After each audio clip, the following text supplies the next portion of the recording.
The year 1939 was one of massive military parades across Europe. On April 20th, the largest ever was held in Berlin to celebrate Adolf Hitler's birthday, complete with the paratroopers, wheeled artillery, tanks, half-tracks for motorized infantry, and overhead Luftwaffe flybys that would mark the coming campaigns and revolutionize warfare forever. On May 1st, Soviet dictator Joseph Stalin held his own parade in Moscow's Red Square for the Communist May Day celebration, while in June the Fuhrer displayed his growing might once more to the visiting Yugoslavian regent, Prince Paul, his future ally. But it was the French martial march past in Paris that garnered the lion's share of attention in the world's press, because it held out democracy's best hope that the German dictator's steady path of bloodless conquest might yet be stopped, either short of war or, if not, by it. Thus, on Bastille Day, 1939, July 14th, all eyes focused on the Champs-Élysées in the shadow of the great Napoleon's Arc de Triomphe as the might, main, and majesty of the colonial French Republican Empire paraded down the broad boulevard in the bright sunlight past delirious Parisians. In his memoirs, French statesman Georges Bonnet recalled that there were Algerians, Moroccans, Senegalese and Indochinese, all those native regiments, which are testimony to the extent and power of the French Empire. Cannon of all calibers, tanks of all sizes, hammering the surface of the Champs-Élysées, squadrons, at high and low altitude, flying over Paris, from the Arc de Triomphe to the Obelisk, an impression of order, discipline, and irresistible force. Notes author Ernest R. May in his 2001 account, Strange Victory, Hitler's Conquest of France. This impression was shared by every foreign observer, every single one including officers from Germany and Italy and from Britain and other nations that would before long be France's allies. Indeed, among these were Stalin, who then considered the French army the best on earth, and Winston Churchill, who believed that his united kingdom would be safe behind the strong shield and sharp sword of Gallic military strength. After all, hadn't the same coalition of powers, plus the United States, defeated Imperial Germany in the Great War? Indeed, the myth persists even to this day that the fall of France and her continental allies in a bare 6 weeks in 1940 was preordained, but that was simply not the case. Indeed, both the French and her allied British generals and armies fully expected to win the war, as they had the last one. Moreover, a myth persists that the French were dependent on horses for mobility, while the Germans relied on mechanization, that the German tanks and planes were better and there were vastly more of them. None of these things is true. Adds May. Germany by most quantitative measurements was not nearly so well prepared for a major war as were France and Britain, with the full might of both their overseas empires and considerable navies behind them. The Wehrmacht had many fewer vehicles and was much more reliant on horses. German Chief of the General Staff General Franz Halder estimated that each German infantry division needed 4,500 horses and 2,000 horse-drawn vehicles. The German army was to commence war in September 1939 with almost 600,000 horses and, in its western offensive of May-June 1940, was to be suffering a severe shortage of them. Continues May. German equipment was generally inferior. French tanks were better gunned, better armored and more reliable. As many as half of Germany's basic tanks, the Panzers and Panzer IIs, broke down simply propelling themselves across the level plains of Poland. In fact, the Panzer IIIs and IVs, of which there were few, were the only tanks considered on par with those of the French and British. Hitler addressed these problems after the French campaign. In addition, in dogfights in the autumn of 1939, German fighters did so poorly against French fighters that German commanders ordered avoidance of one-to-one clashes. On the other side of the Franco-German frontier, Hitler's own generals knew all this only too well from their various intelligence services and their own wargaming experience held each fall in Mecklenburg. They had seen firsthand the roadside breakdowns of the vaunted armored divisions of General Heinz Guderian in Austria, toured the surrendered French-designed Czech defensive bunkers that had fallen to them via the Munich Pact in 1938, and believed, correctly, that the military bombast of its ally fascist Italy was a hollow shell, as was to be proven in both 1939 and 1940. They did everything they could to persuade Hitler not to get Germany into a two-front war involving the great powers, a fight they believed heart and soul that they could not win. "Our generals in Berlin shit in their pants," the Führer told his Minister of Propaganda Dr. Joseph Goebbels after Munich.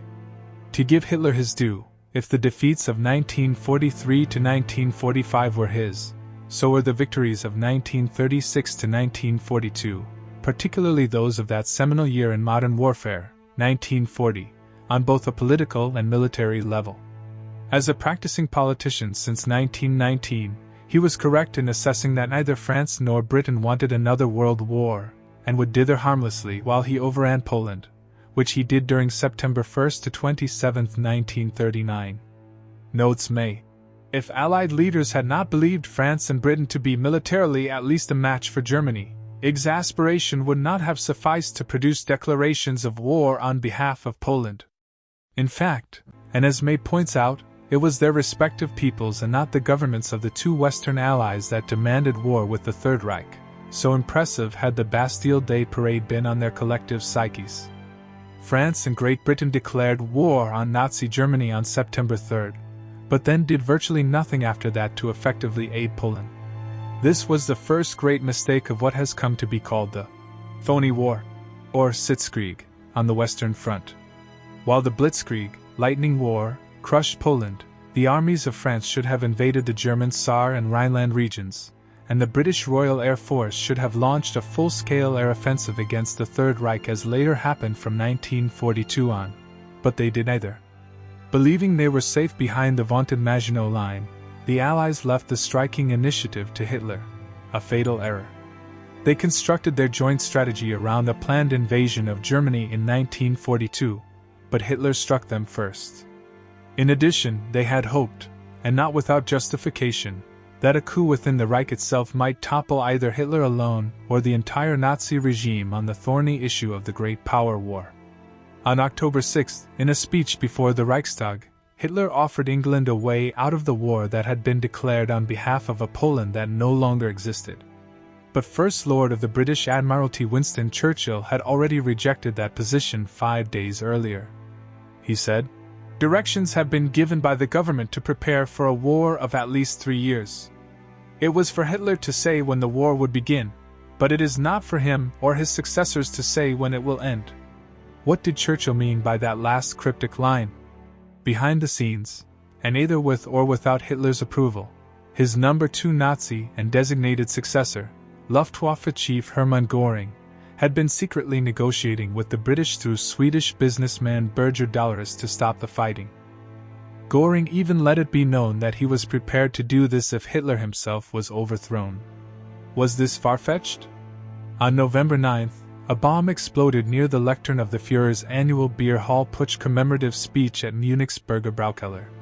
He had left early and narrowly missed death, but many of his old fighter supporters were killed or wounded. It is this writer's position that Reichsführer, national leader, SS Heinrich Himmler, and his deputy, Reinhard Heydrich, either concocted or allowed this event to occur.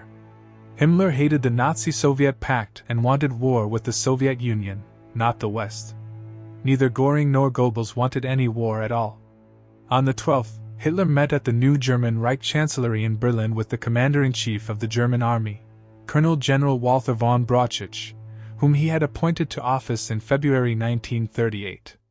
Now, his army CNC informed him that there had been near mutinous conditions in some German ground units over the planned winter offensive in the West, and that the general tenor of the infantry was not as good as it had been in the Kaiser's Imperial Army of 1914 to 1918. The Nazi Führer, who had fought all during 1914 to 1918 as a foot soldier on the Western Front, flew into a fury, severely berating von Brauchitsch. What units was he talking about, and where? The Führer would fly there himself to address the troops, and their commanders' heads would roll.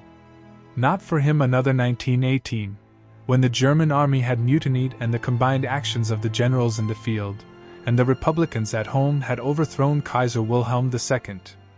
Von Brauchitsch slunk back to army headquarters at Sassen, where he and Halder shelved their plans to overpower the Führer's black-coated SS guards at the Reich Chancellery and arrest Hitler. Meanwhile, The various German plans for Fall Gelb, Case Yellow, proceeded, designed for a winter offensive in the west. It would face 15 delays due to weather and not be launched until May 10, 1940, when it actually had a better chance of success, as it turned out. Its crafting is a strange and interesting tale. Many people would later attempt to grab credit for Case Yellow's glorious vindication, not least of whom was the Führer. According to Albert Speer in his 1970 work Inside the Third Reich, Memoirs, Hitler claimed total credit for the success of the campaign in the West. The plan for it came from him, he said.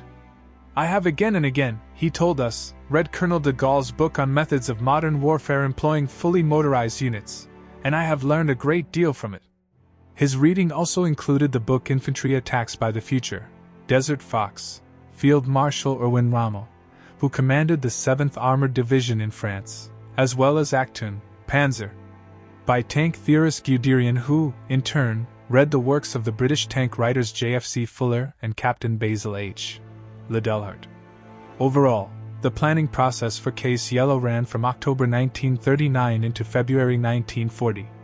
From their intelligence, the Germans knew that the Allies planned a war of attrition. In his post-war memoirs, Lost Victories, Field Marshal Erich von Manstein wrote that the first two plans were but partial offensives for territorial gains only. The territorial objective was the Channel coastline, not Paris, as in 1914. What would follow this first punch we were not told. What he did not know at the time, or did he, was that, as he later wrote, the Case Yellow plan had come from Hitler, and contained no clear-cut intention of fighting the campaign to a victorious conclusion. Its object, quite clearly, was defeat of the Allied forces in northern Belgium and possession of the Channel coast as a basis for future operations. The first plan was issued on October 19, but changed 10 days later to reflect, as Colonel General Alfred Jodl noted in his diary, Hitler's new idea about having an armored and a motorized division attack Sedan via Ardennes. Thus, the Schwerpunkt, strong point of concentration, of the overall main attack was shifting from the northern wing through neutral Belgium and Holland into the heartland of France herself, but only as General Fedor von Bock's Army Group B was well on its way to taking the French coastline ports for an expected invasion of Britain. Two more versions were issued, on November 15th and 20th, with the same new idea of an attack through the 1870 German victory over Napoleon III, battleground of Sedan, although the main thrust remained through Belgium in the north. What had happened to change the military focus? Von Manstein later said the idea was his. He feared an Allied assault through the same Ardennes into the Reich. Halder, too, was coming around to the view that the thrust there was critical, but only for a single prong of the armored punch, not the main one. This was where matters stood as New Year 1940 arrived, with Case Yellow set to commence no later than January 17th. But then on January 10th, an event occurred that almost wrecked the entire German offensive and very nearly resulted in the firing of Göring by an enraged Adolf Hitler. A German plane flying by mistake over Belgian territory crash-landed. A Luftwaffe officer had with him General Order of Operations, Air Fleet 2, that detailed the German invasion plans for Belgium, Holland, and Luxembourg. He attempted to burn them but failed. The Allies had the plans. Hitler was furious. One observer called it the greatest storm I ever saw in my life. The Führer was possessed, foaming at the mouth, pounding the wall with his fists, and hurling the lowest insults at the incompetents and traitors of the General Staff, whom he threatened with the death penalty. 2 days after the aircraft incident, von Manstein intervened again, proposing the transfer of the center of gravity of the attack to the Meuse between Dinant and Sedan. Manstein wrote that Hitler received the idea with delight. With astonishing speed he grasped the points of view which the Army Group A had been defending for months. He gave my idea full approval. Meanwhile, as winter gave way to spring, the Supreme Commander of Allied Ground Forces, French General Maurice Gamelin, believed that the German attack would come on May 8, 9, or 10 and that he was ready for it. The Allied idea was that once the Germans attacked and Belgium was actually in the war, they would utilize their Dill plan, which called for advancing against von Bock's Army Group B in Belgium. Unfortunately, this was just what the Germans wanted them to do. It would make it far easier to get into their rear with an advance through the Ardennes. The Allies believed they could hold the German attack into Belgium and that German divisions would merely break their teeth on the Maginot Line, if they dared attack it. Their fatal miscalculation concerned the thickly forested Ardennes. Believing that no German force of great strength could come through this region of tangled trees and poor roads, Gamelin placed his thinnest defenses there. Ironically, no Wehrmacht commander, except von Manstein, believed that the main effort should be here, and the man who actually would command it, von Rundstedt, didn't believe it could succeed. Overall, the only man who steadfastly believed that the entire German offensive would be a resounding success was Adolf Hitler. On the night of May 9th, as the Führer's Special Campaign Headquarters train, codenamed America, sped north and west to launch what was now codenamed Danzig, he toasted his staff with the words, "Gentlemen, you are about to witness the most famous victory in history." At first, the Führer settled in about 30 kilometers behind the frontier. Later he would move his command headquarters to the Belgian village of Brûlé-de-Pêche. There was no doubt who was in charge, or from whence flowed the chain of command. This was in sharp contrast to the manner in which the Allied forces were operating. First, Churchill was in London with Chief of the Imperial General Staff, CIGS, Sir William Edmund Ironside. Premier Paul Reynaud was in Paris and by some accounts overly influenced by his increasingly dictatorial mistress, Countess Helene de Portes, who made, and would continue to make, critical military and political decisions. The situation between Allied ground forces Chief Gamelin and his subordinate General Alphonse Georges was poor. According to historian Alistair Horn, Georges was responsible for fighting a battle according to plans drawn up by Gamelin with an army which Gamelin had molded to his own concepts. As a result, once the Germans launched their offensive, no one was certain who was actually controlling the battle, and this confusion was compounded by the proliferation of headquarters and an inadequate communications system. Gamelin had his command post at Vincennes on the outskirts of Paris, while Georges had his main headquarters at La Ferté-sous-Jour some 40 miles east of the capital, but spent much of his time at his command post and residence at Bonnans, 12 miles away. A third, Grand General Headquarters, commanded by a Major General, Chief of Staff, was situated at Montry, 20 miles east of Vincennes and southwest of La Ferté, and the CNC of the Air Force had his headquarters at a fourth place. As for communications, the Germans used the very latest in radio, telephone, and teletype, even in the command vehicles of both Guderian and Rommel. Such was not the case with the French. Writes Horn, the telephone network was totally inadequate, and there was no teletype service between these HQ or any of them and the armies in the field. Most dispatches were sent by motorbike, but as several riders were killed in accidents or ended up in a ditch, this must have proved as unreliable as the telephone. Consequently, it took the army 6 hours to tell the Air Force which targets it wanted attacked, and Gamelin later calculated that it took 48 hours for one of his orders to arrive and be executed by those in the field. Nevertheless, the Allies were confident as could be. In fact, they held no war games during the phony war, only award ceremonies. In the Ardennes, moreover, while the citizen soldiers should have been practicing firing their rifles, they were instead filling sandbags and digging foxholes. Thus both sides prepared, in their way, for the approaching conflict. Palade says the Germans fielded 157 divisions. The total for the Allies, he believed, was 242 divisions, namely 202 French, 20 Belgian, 10 British, and 10 Dutch. Thus, although the Germans could put fewer divisions into the fight, they enjoyed unity of command, common language, and common weapons, ammunition, and vehicles. The Allies enjoyed none of these. As for armor, the best comparison for the campaign appears in British author Len Dayton's 1979 work Blitzkrieg.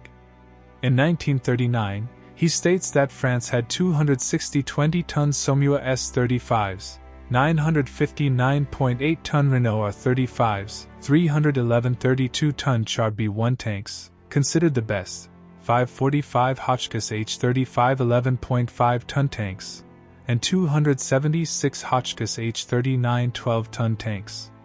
He credits the British Expeditionary Force, BF, with 75 26.5-ton Matilda Mark II A-12 infantry tanks, 126 14-ton A-10 tanks, and 30 14-ton A-13s.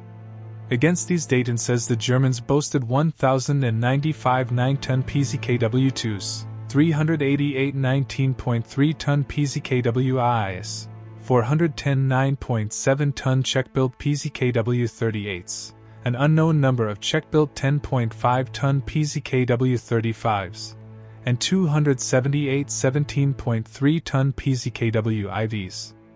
A veritable storm of Teutonic armor converged on the forests of the Ardennes on May 10. The immediate result was a terrific traffic jam. It was then that Gamelin could have seized the initiative and blasted the German offensive to a halt. May attests. At any moment during daylight on May 10th, 11th or 12th, well-aimed Allied bombs could have sent Group Kleist scattering and clogged its advance. In openings between areas of forest, the slow-moving German tanks would have made easy targets. The weather was perfect for such attacks, clear, almost cloudless, and with only light winds. Nearly all German aircraft were committed to covering box movements into the Netherlands and northern Belgium and helping to create the impression that this was the focus of the German offensive. But Gamelin did nothing of the sort. He believed that the aim of the German thrust was to be through Belgium to Paris. In any case, he had very poor coordination with his Air Chief General Joseph Willemin, an irascible man. Later, Willemin would refuse to send planes to aid the RAF in the skies over Britain or to bomb targets in then belligerent fascist Italy. States Palade.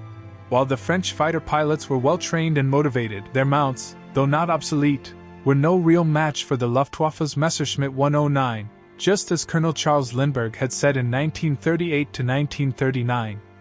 The most numerous fighters were the Morane MS-406, of which 296 were in service, and the Curtiss H-75, 99 being on strength. Without doubt the best of the French fighters was the Dewoitine D-520, which could fight on equal terms with the Bf-109, but there were only 2 fighter groups operational with the type. 3 more groups would be equipped with the aircraft before the armistice, and the Dewoitine was to be credited with 147 victories in just over a month against a loss of 85 aircraft and 44 pilots. Oddly, Willemin ended the campaign with more first-line fighters than he had at the start. The French aircraft industry in late 1938 produced 30 planes a month, a year later 300 a month, and made a heroic effort in May 1940 by producing 500 aircraft. Unfortunately, the French did not have enough pilots to fly them. The same muddled thinking of the French army infected its air force. Noted World War II observer William Shire wrote, "As in the case of tanks, the FAF would suffer from the failure to use its aircraft properly. Again, as with the tanks, too many machines were assigned to the land armies, each of which had its own fighters, reconnaissance and observation planes, over which the Air Command had no control. There was confusion in the Air Command itself. Its chief, General Willemin, would never really control operations. No one would. Timely air operations were almost impossible. In general, the French did not appreciate the role aviation could play in modern war. In any event, the weather was excellent for air operations. Ju-87 Stukas bombed troop concentrations, pillboxes, supply lines, airfields, and other strongholds, setting out to the French highways about 15% of the population, 5 million people. The clogged roads hurt the Allied forces heading east more than the German formations heading west. The skies were also kind to German paratroopers and glider forces, more new weapons. These captured key Belgian forts and bridges. What bridges the Allies did manage to blow up did not stall the Germans for long. They forded rivers and canals with individual rubber pontoons, and later larger footbridge pontoons for artillery and vehicular traffic. True to their plan, the British and French armies advanced into Belgium believing they would there fight the fateful battle against Germany's main effort. It would have been had not the Germans changed the thrust following the plane crash of January 10th. Instead, the Germans emerged through the unguarded back door of the Ardennes, north of the Maginot Line. Thus, by the 13th, the Maginot Line was outflanked. The Battle of Sedan was fought on the 13th and 14th. Von Rundstedt won his breakthrough and sent armor streaming behind the French lines to the north. The next day, Holland surrendered, and a plaintive Reynaud telephoned Churchill in London to cry, "We are beaten!" Churchill flew to France to survey the rapidly changing scene for himself. At a meeting with Reynaud, Minister of Defense Edouard Daladier, and Gamelin, Churchill was shown the German breakthrough at Sedan. He asked the French about reserves with which to crush the incursion and was shocked to learn that the French had none. The whole French force was committed to places on the front line. On the 17th the Germans took Louvain and the Belgian capital of Brussels. Churchill returned to London believing, at the least, Paris was lost. De Gaulle, however, attacked briefly with his tanks, and would later cause even Guderian some anxious moments. That same day Hitler drove to von Rundstedt's headquarters at Bastogne in Belgium. He put on a brave and smiling face as he gaily saluted his cheering soldiers in the streets. But back at FHQ, Halder wrote in his private diary, 2,100 hours. A rather disagreeable day. The Führer is terribly nervous. Frightened by his own success, he fears to take risks and would prefer to curb our initiative. Hitler needn't have worried. There was panic and consternation in the Allied Supreme War Council. Gamelin's response to the thrusts of German armor over the period of May 12 to 17 was to redeploy 20 divisions by 500 trains and 30,000 vehicles to plug the gaps in the pierced Allied lines, as had been done in 1914 to 1918. But unlike then, the French did not have Göring's aircraft ranging at will behind their lines creating havoc. Before he surrendered his office to Reynaud on the 15th, Daladier learned from Gamelin some grim truths in a telephone conversation from Vincennes that was overheard by the American ambassador, William C. Bullitt, who wrote of it. The Supreme Commander was calling the minister. Suddenly Daladier shouted, "No! That's not possible! You are mistaken!" Gamelin had told him that an armored column had smashed through everything in its path and was at large between Redhill and Laon. Daladier was panting. He found the strength to shout, "You must attack!" "Attack? With what?" replied Gamelin. "I have no more reserves." "So this means the destruction of the French army?" "Yes, this means the destruction of the French army," answered the Supreme Commander, in what must have been a mortifying moment for both men. Churchill's response was to send 10 more Hurricane squadrons. No Spitfires were sent to France during the battle. They were retained for the defense of Britain, to stem the onrushing Teutonic tide. The 18th was another critical day, as BF Commander General Lord Gort began to discover, too, the growing Gallic pessimism over the eventual outcome of the conflict. Marshal Henri-Philippe Pétain was recalled from his post as ambassador to Madrid to become vice premier and minister of state under Reynaud, and Gamelin was replaced outright by General Maxime Weygand from his post as commander of French forces in Syria and Lebanon. The two aging warriors had been brought back to buck up the flagging faith in the war effort. Pétain, however, returned with a hidden agenda in mind, to seek an armistice with Hitler and purge France of its native communist elements.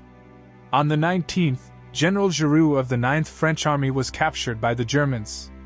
With his loss, the fate of his army began to be sealed, even as de Gaulle launched a second, but ineffective, armored thrust. Gort began thinking of the classic British Army evacuation by sea, rather than continuing a lost land battle that had been accomplished by Sir John Moore in Portugal during the Napoleonic Wars and that Wellington was prepared to undertake had he been defeated by Napoleon at Waterloo. De Gaulle engaged Guderian on the 19th, but the German tank theorists brushed him aside and reached Abbeville on the Channel coast. Weygand began establishing the defensive line that would bear his name along the Somme and Aisne rivers. On the 21st, the Germans won the fight at the Mormel forest and crossed the Somme River, having advanced 250 miles in 11 days. Meanwhile, Gort's BF briefly stopped both Rommel's 7th Armored Division and Himmler's Waffen-SS. The fighting was vicious. Men of the SS Lifeguard Division Adolf Hitler under General Joseph Sepp Dietrich shot unarmed British POWs of the Royal Warwickshire Regiment. Pallad quotes one SS trooper as shouting, "Fellow Englishmen, there will be plenty of room where you're going."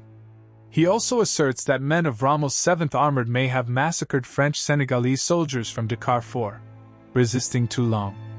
By then Gort had decided to effect an evacuation by sea, and convinced his subordinates and superiors that this was the best policy in face of the expected German invasion of Britain when France fell. The French, who later felt betrayed, were misled by their ally to believe that they were regrouping to fight yet another land battle against the common foe, not preparing for a seaborne evacuation to England. On the 23rd, the BF evacuated Boulogne and began Operation Dynamo, the evacuation from Dunkirk via the Royal Navy and all manner of private vessels. From then until June 3rd, and under a rain of Luftwaffe bombs that were largely muffled in the sand, 338,226 BF, French, and other Allied soldiers were taken on board. All of their heavy guns and transports were lost, but the men, including such later general officer luminaries as Bernard Montgomery, survived to fight another day. Hitler met with von Rundstedt the following day and enforced his controversial halt order that prevented German armored units from advancing into Dunkirk and finishing off the BF. Many reasons for this puzzling order have been offered over the years. 1. Politically, Hitler wanted England to survive, either as an active ally in the coming Eastern Front War or as a passive non-belligerent that could control its empire while Germany ruled Europe. Or 2. Von Rundstedt told fellow World War I veteran Hitler that the sandy soil would not support tanks. Or 3. Göring boastfully asserted that his Luftwaffe could tackle the destruction of the BF alone. As it turned out, the Air Force lost 240 aircraft against the RAF in the first 9 days of Dynamo, a harbinger of things to come in August. On the 25th, the French made their last stand at Boulogne, and the next day the Germans took Calais. On the 27th, General Ironside resigned from CIGS and was appointed head of the Home Army to prepare for an invasion of Britain. Rommel got the Knight's Cross from Hitler, and the Death's Head Division crossed the Canal d'Air. It was at this point, say many armchair historians, that Hitler should have immediately launched Operation Sea Lion against England, instead of turning to annihilate the French army. Had he done this, though, he would have attempted an invasion such as had not been successful since 1066, all the while leaving a potent Weygand and de Gaulle in his rear. Belgium surrendered on the 28th, threatening the whole left of the BF at Dunkirk. During the next 2 days, the BF was defeated at Kassel. On the 31st, Churchill flew to Paris once more to consider the situation with the Supreme War Council. Discussed was the Renaud de Gaulle idea of a gradual retreat to Brittany, where a fortified Breton redoubt in the peninsula could be used as a jumping-off point to North Africa. The plan hit a snag, however, when it was pointed out that the French army no longer had the requisite 12 divisions to man it. On June 1st, Rommel arrived in Lille and the First French army surrendered, while de Gaulle proposed to Weygand the formation of 2 large, armored formations from the 500 tanks left to France. It came to little. On the 3rd, Paris received slight bombing damage, but this was enough to revive memories of the bombardment from the huge Krupp cannon, Big Bertha, in 1918. What would happen when the Luftwaffe arrived in force? Another terror bombing like Warsaw and Rotterdam. The Dunkirk evacuation ended on the 4th. France fought on virtually alone against the German onslaught. The second phase of the Battle of France, known as Case Red to the German High Command, began the next day with an assault on the new Weygand line that now ran from the sea at Le Havre to the western end of the Maginot line. Weygand had about 64 divisions and used nearly 100,000 troops evacuated from Dunkirk that were quickly realigned in France. Against this force were 143 German divisions, twice the French number, and with the added momentum of victory behind them. Despite this, as the overall campaign was being lost, the French fought harder, just as they had in 1814 and as the Germans would do in 1945. Even the Germans noted and commended this stiffening resistance. The next day, the Germans reached Soissons on the Aisne River and won the Battle of the Somme. Rommel crossed the Somme on the 7th. On the 9th, Army Group A crossed the Aisne and reached the Seine. Rommel entered Rouen on the Seine north of Paris. On the 10th, Italy at last entered the war on Germany's side, and Franklin Roosevelt condemned it in his famous "Hand That Held the Dagger" speech at the University of Virginia. Reims fell, Rommel reached the coast, the Germans roamed west of Paris, and the French government fled the fabled City of Lights.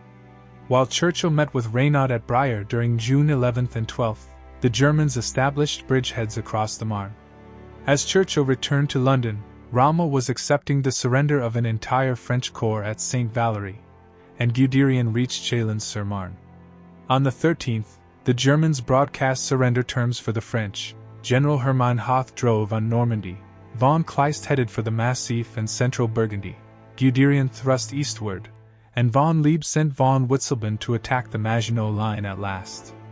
That same day, the Germans unleashed Operation Bear across the Rhine River in Alsace, and the next day what had eluded the Germans in 1914 to 1918 became a reality under the Nazis. Paris was declared an open city, and was thus undefended by its absent government. On the 14th, the Germans took control of the city. Verdun and Bar-le-Duc, scenes of terrible fighting in the previous war, fell to the Germans. Heavy water, necessary to make an atomic bomb, was secretly shipped out of France, and FDR signed the Manhattan Project papers that would result in Hiroshima and Nagasaki 5 years later.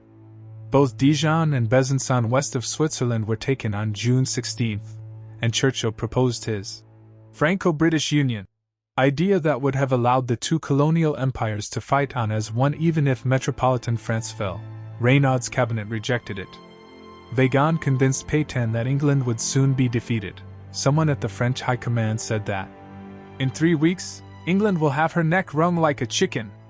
The last phrase was especially relished and repeated by Churchill during a wartime visit to America when he announced to policymakers, "Some chicken, some neck." On the 17th, Guderian reached the Swiss border, Belfort surrendered, and a second BF, Dunkirk, was conducted from Cherbourg in Normandy. Pétain took over from Reynaud as premier and broadcast both the reality of France's defeat and his willingness to seek an armistice with Hitler. The next day, Rommel entered Cherbourg. De Gaulle broadcast from London that he and the Free French would fight on, and Churchill also took to the airwaves to state, "What General Weygand has called the Battle of France is over. The Battle of Britain is about to begin. Hitler knows that he must break us in this island or lose the war." No truer words were ever spoken. On the 19th, French General Henri Dale took his 45th Corps across the Swiss border into internment, while German General Hoth reached Bordeaux. The German 5th Division took Brest and the 11th Brigade seized Nantes and Street-Nazaire, though not before the French battleship Jean Bart escaped. German General Sigmund List headed down the Rhone Valley toward the French Alps, and von Kleist's troops reached the Spanish frontier at Hendaye, both events taking place on June 20th. During the period June 20th to 25th, the Battle of the Maritime Alps was fought between the mountain troops of France and Italy, with 5 French divisions opposing 32 Italian. States Palade, "The Italians suffered badly with over 2,000 cases of frostbite and more than 600 men reported missing or captured. In contrast to the Italian losses of 631 men killed and 2,631 wounded, French casualty figures were incredibly light, only 40 killed, 84 wounded and 150 missing or captured. The French commander, General Alry, had been outnumbered 7-1, and thus brought home the only glorious French triumph of the campaign. On the 21st, the French lost the Battle of Falkmont along the Maginot Line, the same day that the armistice was signed in the famous French railway dining car at Compiègne. On the 23rd, French General Charles-Marie Condé surrendered with 50,000 men, while Hitler and Speer went sightseeing in Paris for the Führer's sole visit. On the 24th, Orleans fell and the ceasefire took effect the next day, when the 220,000 fortress troops of the Maginot Line, unconquered and thus indignant, marched out and into captivity. Hitler toured the Maginot Line a few days later. Its formal handover from the French to the Germans took place on July 1st, and today it is a popular tourist attraction. Notes Anthony Kemp of history's most famous field fortification. By pinning their hopes on a partial fortification, the French placed all their eggs in one basket, to the detriment of the field army. When the time came, the shield was there, but the sword was blunt. And what of the losses on both sides? According to Palade, the victorious Germans lost 27,704 men killed, 111,034 wounded, and 18,384 missing and considered probably killed, which Dr. Goebbels compared favorably to German World War I losses at Verdun alone of 310,000 men. The BF, with 250,000 men at the outset on May 10, lost a comparatively light figure of 3,457 killed and 13,602 wounded. Predictably, despite André Maginot's best efforts, the French were again the campaign's big losers, with 92,000 killed, 250,000 wounded, and 1,450,000 prisoners of war, whom the Germans held politically over the head of Marshal Pétain until the liberation in 1944. At 1:35 a.m. on June 25, Hitler and his staff observed the beginning of the ceasefire in a darkened room by means of a short, silent ceremony, at which Speer was present. Outside, Speer wrote, "A bugler blew the traditional signal for the end of fighting. A thunderstorm must have been brewing in the distance, for as in a bad novel, occasional flashes of heat lightning shimmered through the dark room." This 1940 battle in the West was indeed finished, but the great whirlwind and horror were yet to come.